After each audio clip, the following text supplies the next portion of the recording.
Study 24 class में आपका बहुत बहुत स्वागत है।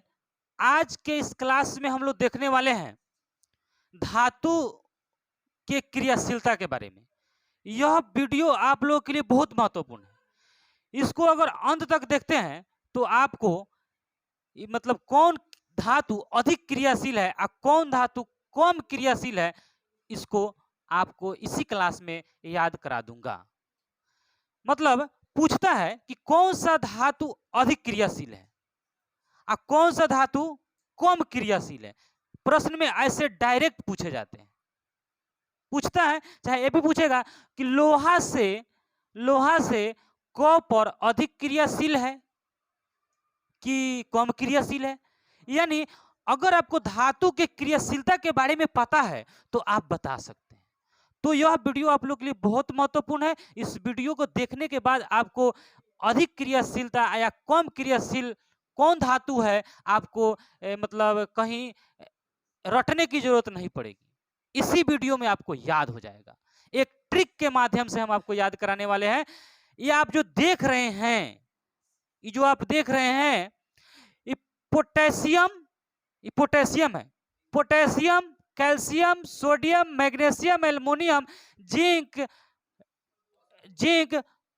मतलब आयरन, टिन, सीसा, हाइड्रोजन, कॉपर और Hg पारा, Ag सिल्वर, Au मतलब सोना, ओरम। यानी ये जो देख रहे हैं, ये जो तत्व है, यही सब क्या है? धातु है। सब क्या है? धातु है। और धातु के बारे में बताना है कि कौन अधिक क्रियाशील है। नहीं तो जो सबसे ऊपर लिखे हैं यह सबसे अधिक क्रियाशील होता है। जो पोटेशियम जो होता है सबसे अधिक क्रियाशील होता है। यानी आप अब कह सकते हैं कि सबसे अधिक क्रियाशील धातु आपका पोटेशियम है। इससे कम क्रियाशील आपका कैल्शियम है। इससे कम आपका सोडियम है। यानी सबसे कम कौन है? Au है, जिसको सोना कहा जाता है। ठीक है, Au सबसे कम क्रियाशील धातु। पूछा जाएगा कि सबसे अधिक क्रियाशील धातु कौन सा है, तो आपका पोटेशियम हो जाएगा। और पूछेगा कि सबसे कम क्रियाशील धातु कौन है, तो वो आपका सोना हो जाएगा। Au को सोना बोलते हैं, Ag को सिल्वर बोलते हैं, और Hg को पारा बोलते हैं, Cu को कॉपर बोलते हैं, H को हाइड्रोजन, Pu को लेड बोलते हैं, लेड में सीसा, Sn को टीन होता है, टीन, और Fe मतलब लोहा होता है, जिंक होता है, एल्युमिनियम, मैग्नीशियम और सोडियम, कैल्शियम। अब इसको याद रखना एक जरूरी बात है कि हम इसको कैसे याद कर सकते हैं। तो एक ट्रिक है, उस ट्रिक के माध्यम से आपको याद कराने की कोशिश करते हैं। और अगर आप हमेशा के लिए अगर इस ट्रिक को याद रखते हैं तो शायद आप अगर परीक्षा में आता है तो आप उसको बना सकते हैं। ठीक है, तो उसको हम ट्रिक से याद कराने की कोशिश कर रहे हैं। आप मेरे साथ याद करिएगा। देखिएगा, मैं सबसे पहले ले लेता हूं यहां से लेकर यहां तक एक ग्रुप में बांट लेता हूं, फिर यहां से लेकर यहां तक को एक ग्रुप में बांट लेता हूं, और यहां से लेकर यहां तक को एक ग्रुप में बांट लेता हूं। ग्रुप 1, ग्रुप 2 और ग्रुप 3। ठीक है, 1 2 3, 3 ग्रुप में इसको बांट लिए और 3 ग्रुप में हम लोग इसको याद करने का प्रयास करेंगे। 3 ग्रुप में याद कर लीजिएगा तो आप यह बता सकते हैं कि कौन किससे ज्यादा अभिक्रियाशील है या क्रियाशील धातु है। चलिए अब समझते हैं। यहाँ पे ग्रुप 1 में देखिए, काका काकी नाना, काका काकी नाना मांगे आलू। फिर से देखिएगा, काका काकी नाना मांगे आलू। काका काकी नाना, पहले काका तब काकी, नाना मांगे आलू। काका काकी नाना, काका काकी नाना मांगे आलू। यानी काका से potassium, calcium, sodium, magnesium, aluminium. आलू से एल्युमिनियम, मांगे से Mg, और नाना से Na, और काकी से C है, काका से K, है ना। यानी काका काकी मांगे आलू जब फ्राई सब प्याज है। मतलब फ्राई सब प्याज है, जब फ्राई सब प्याज है, माने प्याज को सभी को फ्राई कर दिया गया है। प्याज जो है ना, फ्राई, जब फ्राई सब प्याज है, जब फ्राई सब प्याज है, काका काकी मांगे, काका काकी नाना मांगे आलू जब प्याज सब फ्राई है, यानी प्याज सब फ्राई हो गया है। प्याज क्या हो गया? सब फ्राई हो गया है। तो कल होगी आगे ऑटो। जब ये सब काका काकी नाना नानी आलू मांगे तो प्याज फ्राई हो गया, आज लोग खूब मतलब भर पेट भोजन करके अभियान भेला जाने के लिए तैयार हो गया।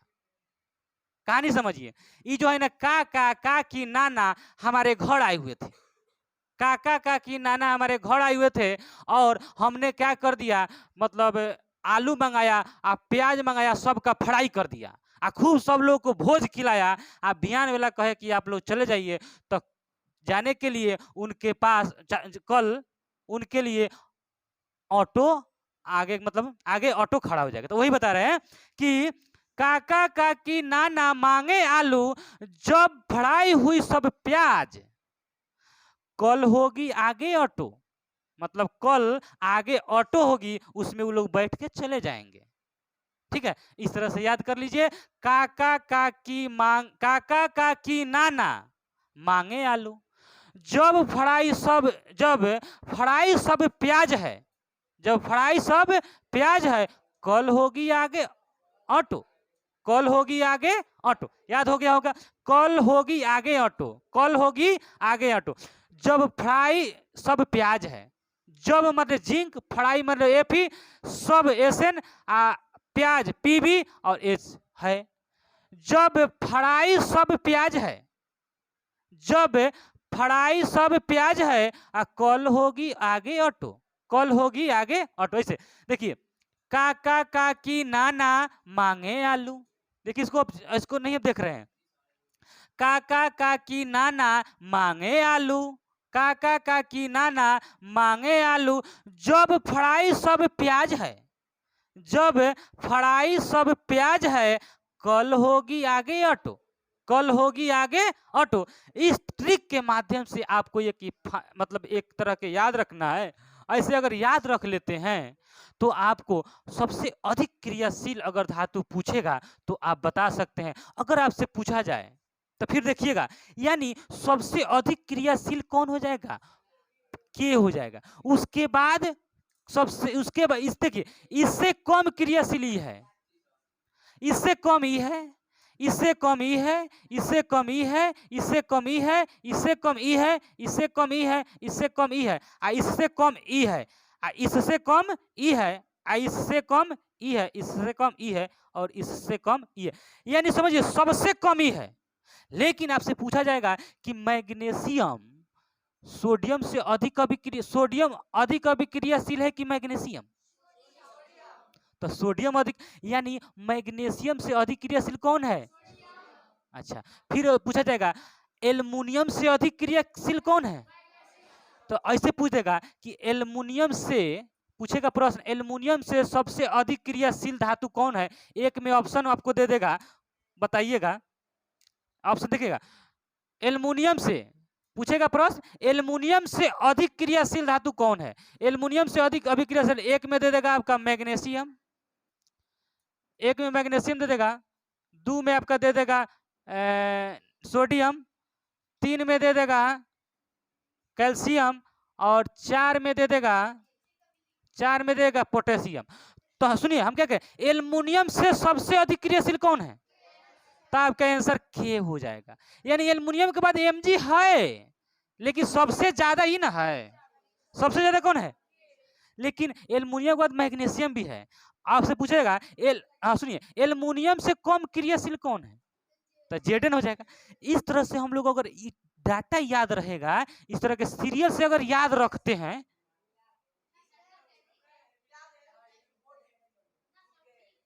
देख लो सर, चलो नहीं, यानी इसको समझ रहे हैं? चलिए, यानी सबसे अधिक क्रियाशीलता, इसका उपयोग देखिए। अब इसका उपयोग कैसे होगा, ये तो समझ गए कि अगर आप यह ट्रिक के माध्यम से अगर यह याद किए हैं, या ट्रिक के माध्यम से अगर आपको याद है तो आप बता सकते हैं कि सबसे अधिक क्रियाशील धातु कौन सा है और सबसे कम क्रियाशील धातु कौन सा है, वह ऑप्शन के अनुसार आप बता सकते हैं, ऑप्शन के अनुसार बता सकते हैं। जैसे जैसे हम लोग देखे थे, कल एक प्रश्न देखे थे कि कॉपर जो है, क्या देखे थे, सिल्वर की तुलना में कॉपर अधिक क्रियाशील होता है, क्यों? मतलब सिल्वर की तुलना में, सिल्वर के नहीं, सिल्वर यदा है, सिल्वर के तुलना में कॉपर अधिक अभिक्रियाशील होता है, क्यों? है कि नहीं? देखिए सिल्वर, सॉरी सिल्वर यहाँ है, सिल्वर कहाँ है? यहाँ। तो प्रश्न दिया था, प्रश्न था इस तरह से, सिल्वर की तुलना में, देखिएगा ध्यान से, सिल्वर की तुलना में कॉपर अधिक क्रियाशील क्यों है? देखो बहुत अच्छा प्रश्न, क्यों है? अब देखिए, सिल्वर की तुलना में कॉपर अधिक क्रियाशील क्यों है, यानी सिल्वर एजी है, इसके तुलना में कॉपर जो है अधिक क्रियाशील है। बात सही है, आखिर क्यों है? तो कल हम लोग क्या देखे थे, सिल्वर नाइट्रेट में क्या मिलाए थे ना, कॉपर में क्या मिलाए थे? तो सिल्वर नाइट्रेट मिलाए थे, सिल्वर नाइट्रेट मिलाए थे और इसको गर्म किए थे, तो इसको यहां भेज दिया था, यानी CuNO3 2 हो गया था, और Ag को क्या कर दिया था? विस्थापित, सिल्वर को विस्थापित कर दिया, सिल्वर को क्या कर दिया था? विस्थापित। तो क्यों किया था? तो इससे सिद्ध होता है, इससे सिद्ध होता है कि देखिए Ag क्या है, Ag कम क्रियाशील है, Ag कम क्रियाशील है, तो इसको मार पीट के भगा देता है। सुनिए, अधिक अभिक्रियाशील कौन है? कॉपर, कॉपर अधिक अभिक्रियाशील है, उसको तुलना नहीं किए हैं, छोड़ दीजिए। देखिए कॉपर अधिक क्रियाशील है कि नहीं? अब कॉपर जब इससे अभिक्रिया किया ना, तो Ag को क्या किया? सिल्वर को क्या किया? हटा दिया, तो भाई कम क्रियाशील है ना, या क्या कहा है? सिल्वर, मतलब सिल्वर जो है कम क्रियाशील है, किससे? कॉपर से। तो ये भी काम करता है जब अभिक्रियाशील होता है ना। तो देखिएगा जब हम लोग उसमें देखे थे संयोजन अभिक्रिया देखे थे, वियोजन अभिक्रिया देखे थे, तो उसमें हम लोग द्वि वियोजन अभिक्रिया में हम लोग देखे थे कि क्या करता था, इस तत्व को हटा देता था, दूसरे तत्वों को ला देता था, यानी जो अधिक क्रियाशील वाले धातु होते थे वह कम क्रियाशील वाले धातु को विस्थापित कर देता, माने हटा देता था। तो इसको हम इस अगर ट्रिक, मतलब इस ट्रिक के माध्यम से अगर याद किए हैं कि सबसे कम क्रियाशील कौन है और सबसे अधिक क्रियाशील कौन है, तो यह समीकरण में भी आप इसको समझ सकते हैं।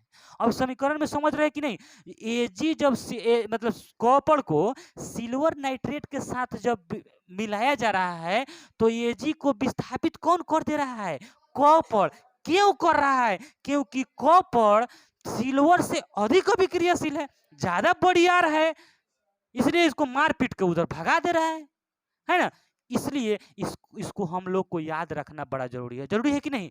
आगे के चैप्टर जो हम लोग आगे का चैप्टर जो आने वाला है, अम्ल और लवण, एसिड और मतलब एसिड और बेस आने वाला है, अम्ल और क्षार के बारे में हम लोग जो पढ़ने वाले हैं, तो इसका उपयोग होने वाला है। तो इसलिए आपको याद रखना पड़ेगा कि कौन धातु सबसे अधिक क्रियाशील है और कौन सबसे कम क्रियाशील है। अगर यह वीडियो आपको अच्छा लगा है तो इसे लाइक करिएगा, सब्सक्राइब करिएगा तथा दोस्तों के साथ शेयर करिएगा। जय हिंद, जय भारत। खोल दो उसको।